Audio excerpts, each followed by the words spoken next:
A testimony of the gospel Un is témoignage de l'Évangile est une attestation confirmée à notre esprit par le Saint-Esprit que certains faits d'une importance éternelle sont vrais et que nous savons qu'ils sont vrais. Ces faits sont, entre autres, la nature de la divinité et nos liens avec ses trois membres, les effets de l'expiation et la réalité du rétablissement. Un témoignage de l'Évangile n'est pas un récit de voyage, un compte-rendu médical ou une expression d'amour pour les membres de notre famille. Ce n'est pas un sermon. Le président Kimball a enseigné que notre témoignage prend fin quand nous commençons à prêcher. Diverses questions surviennent quand nous entendons d'autres personnes témoigner ou que nous envisageons nous-mêmes de témoigner. Au cours d'une réunion de témoignage, un membre dit « Je sais que le Père et le Fils sont apparus à Joseph Smith le prophète. » Un visiteur se demande « Que veut-il dire quand il déclare qu'il le sait ?» Un jeune homme qui se prépare pour une mission se demande si son témoignage est suffisamment fort pour qu'il soit missionnaire. Un jeune entend le témoignage d'un de ses parents ou instructeurs. En quoi un tel témoignage est-il la personne qui l'entend? Que voulons-nous dire quand nous témoignons et disons que nous savons que l'Évangile est vrai? Comparons ce genre de connaissance à « Je sais qu'il fait le froid dehors » ou « Je sais que j'aime ma femme ». Il y a trois genres de connaissances. Chacun appris de manière différente. La connaissance de la température extérieure peut être vérifiée par des preuves scientifiques. La connaissance de notre amour pour notre conjoint est personnelle et subjective. Bien qu'impossible à prouver scientifiquement, elle est néanmoins importante. L'idée selon laquelle toute connaissance importante est basée sur des preuves scientifiques est tout simplement erronée. Il y a quelques preuves des vérités d'Évangile. Cependant, les méthodes scientifiques n'apportent pas la connaissance spirituelle. C'est ce que Jésus a enseigné suite au témoignage de Simon-Pierre qu'il était le Christ. Tu es heureux, Simon, fils de Jonas, car ce ne sont pas la chair et le sang qui t'ont révélé cela, mais c'est mon Père qui est dans les cieux. L'apôtre Paul l'a expliqué. Dans une lettre au sein de Corinthe, il a dit « Personne ne connaît les choses de Dieu, si ce n'est par l'Esprit de Dieu. » Nous connaissons les choses de l'homme par les voies de l'homme, mais l'homme naturel ne reçoit pas les choses de l'Esprit de Dieu, car elles sont une folie pour lui. Et il ne peut les connaître parce que c'est spirituellement qu'on en juge. Le livre de Mormon enseigne que Dieu nous manifestera la vérité des choses spirituelles par le pouvoir du Saint-Esprit. Dans la révélation moderne, Dieu nous promet que nous recevrons la connaissance en nous la disant dans notre esprit et dans notre cœur par le Saint-Esprit. Une des plus grandes choses concernant le plan de notre Père céleste pour ses enfants, c'est que chacun de nous peut connaître la véracité de ce plan par lui-même. La connaissance révélée ne provient pas de livres, de preuves scientifiques ou de la réflexion intellectuelle. Comme pour l'apôtre Pierre, nous pouvons recevoir cette connaissance directement de notre Père céleste par le témoignage du Saint-Esprit. Quand nous connaissons des vérités spirituelles par des moyens spirituels, nous pouvons être aussi certains de cette connaissance qu'un savant ou un scientifique le sont des différentes sortes de connaissances qu'ils ont acquises par différentes méthodes. Joseph Smith, le prophète, en donne un merveilleux exemple. Quand il était persécuté pour avoir parlé aux gens de sa vision, il a comparé sa situation à celle de l'apôtre Paul, qu'on a raillé et insulté lorsqu'il s'est défendu devant le roi Agrippa. Mais tout cela ne détruisait pas la réalité de sa vision, a dit Joseph. Il avait eu une vision. Il le savait. Et toutes les persécutions sous le ciel ne pouvaient faire qu'il en fût autrement. Il en était de même pour moi, continue Joseph. J'avais réellement vu une lumière. Et au milieu de cette lumière, j'avais vu deux personnages. Et ils m'avaient réellement parlé. J'avais eu une vision, je le savais, et je savais que Dieu le savait, et je ne pouvais le nier, ni ne l'osais. Voici le témoignage de Joseph Smith. Qu'en est-il d'une autre? Comment arriver à savoir et à témoigner que ce qu'il a dit est vrai? Comment acquiert-on ce que nous appelons un témoignage? La première étape pour acquérir toute forme de connaissance est de vraiment la désirer. L'étape suivante, dans le cadre de la connaissance spirituelle, est de demander à Dieu en prière sincère. Comme nous le lisons dans la Révélation moderne, si tu le demandes, tu recevras révélation sur révélation, connaissance sur connaissance, afin que tu connaisses les mystères et les choses paisibles, ce qui apporte la joie, ce qui apporte la vie éternelle. Voilà ce qu'Alma écrit sur ce qu'il a fait. Voici, j'ai jeûné et prié de nombreux jours, afin de connaître ces choses par moi-même. Et maintenant, je ne sais par moi-même qu'elles sont vraies, car le Seigneur Dieu me les a manifestées par son Esprit Saint.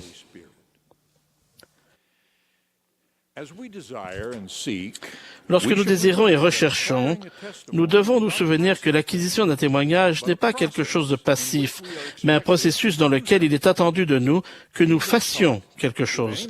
Jésus a enseigné, si quelqu'un veut faire sa volonté, il connaîtra si ma doctrine est de Dieu, ou si je parle de mon chef.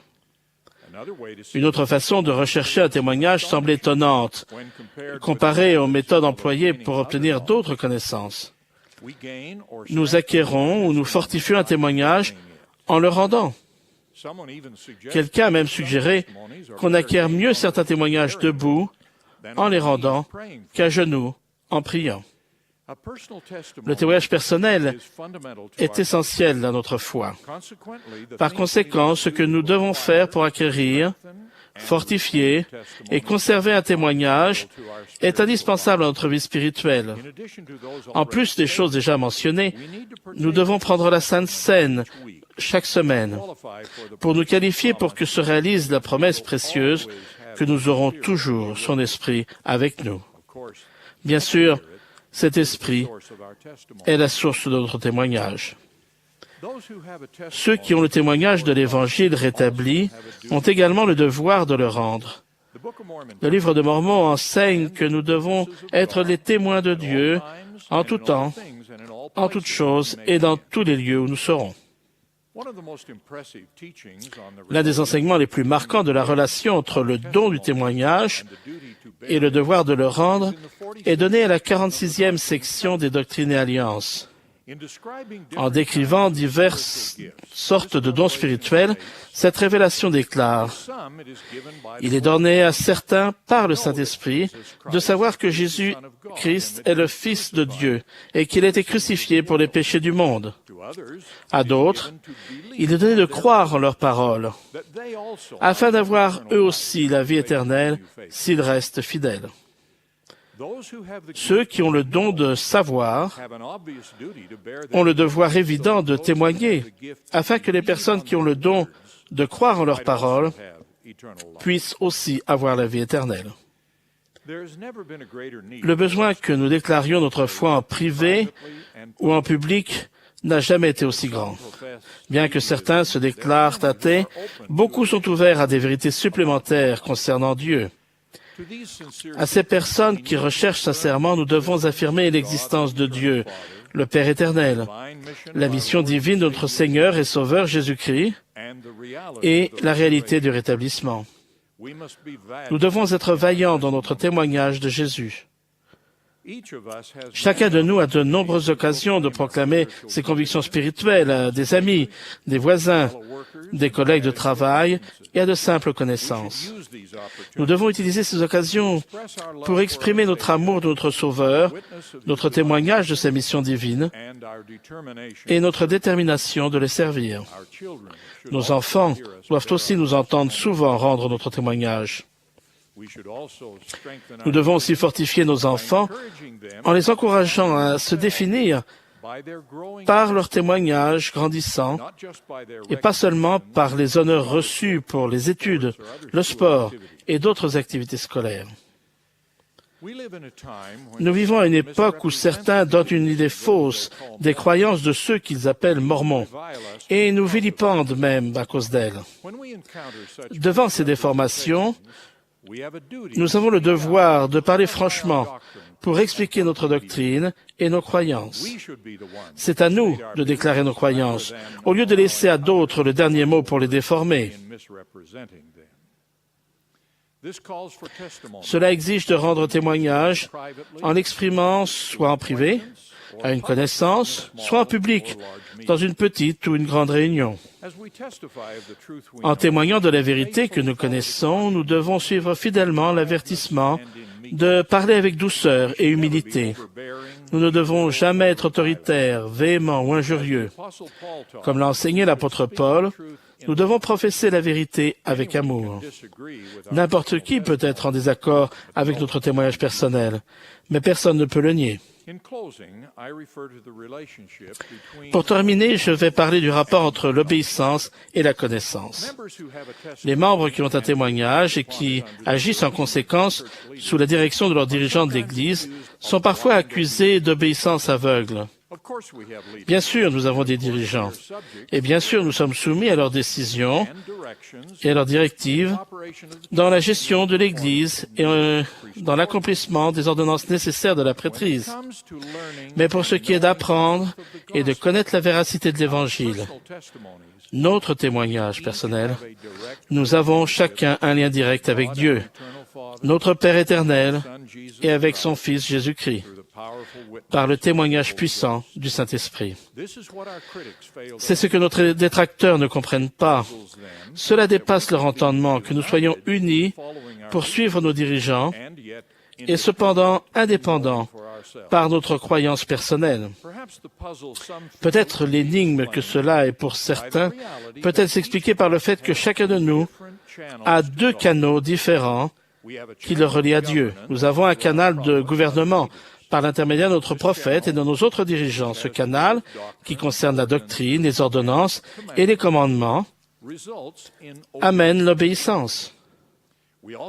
Nous avons aussi un canal de témoignage personnel qui nous relie directement à Dieu. Il concerne son existence, notre relation avec lui et la véracité de son évangile rétabli. Ce canal amène la connaissance. Ces deux canaux se renforcent mutuellement. La connaissance incite à l'obéissance et l'obéissance accroît la connaissance. Nous agissons tous selon la connaissance et lui obéissons. Que ce soit dans les sciences ou la religion, notre obéissance n'est pas aveugle lorsque nous agissons selon la connaissance qui s'applique à l'objet de notre action. Un scientifique reçoit et agit selon une authentification fiable du contenu ou des conditions d'une expérience. Et il agit en conséquence. Dans le domaine de la religion, la source de connaissance du croyant est spirituelle, mais le principe est le même.